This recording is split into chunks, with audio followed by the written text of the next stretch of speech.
Brigham Young recorded the following.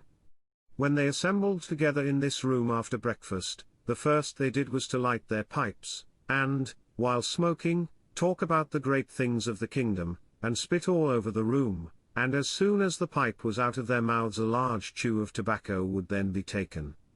Often when the prophet entered the room to give the school instructions he would find himself in a cloud of tobacco smoke. This, and the complaints of his wife at having to clean so filthy a floor, made the prophet think upon the matter, and he inquired of the Lord relating to the conduct of the elders in using tobacco, and the revelation known as the word of wisdom was the result of his inquiry.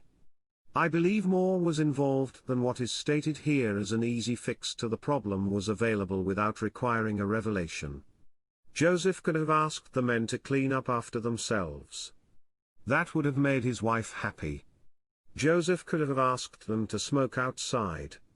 That Joseph sought the Lord's instruction suggests it went beyond just the annoyance. David Whitmer gave a little different account. Quite a little party of the brethren and sisters being assembled in the smith's house. Some of the men were excessive chewers of the filthy weed, and their disgusting slobbering and spitting caused Mrs. Smith to make the ironical remark that it would be a good thing if a revelation could be had declaring the use of tobacco a sin, and commanding its suppression. The matter was taken up and joked about. One of the brethren suggested that the revelation should also provide for a total abstinence from tea and coffee drinking, intending this as a counter-dig at the sisters.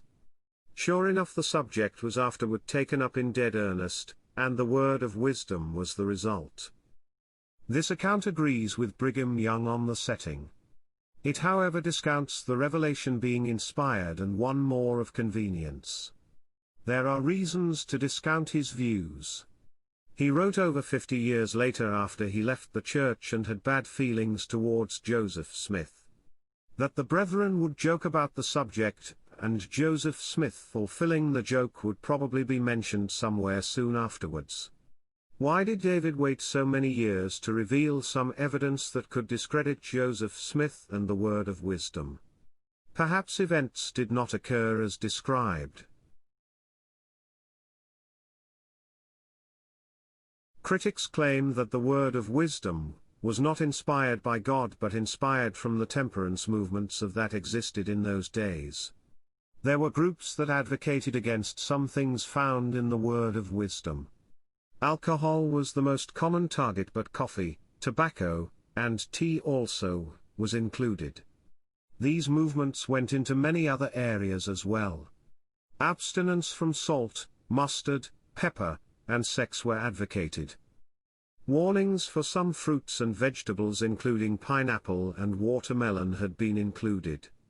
Treatments to medical problems by consuming mercury and draining blood from the body.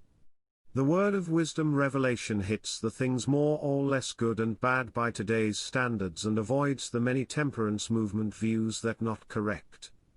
Joseph Smith rarely got a revelation from the Lord that was out of left field.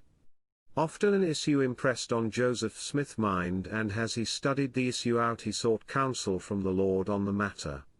It is possible the temperance movements did influence Joseph Smith to begin to ponder on the issues of the use of alcohol and tobacco. These influences, along with the events described by Brigham Young, finally got Joseph Smith to ask the Lord on the subject and what needed to be done. Surely God would be a better source to know these issues than temperance movements. Joseph Smith had a lot of things going on in his life. The last thing he needed was to manufacture a false revelation built on the temperance movements that everyone in and out of the church would notice and question.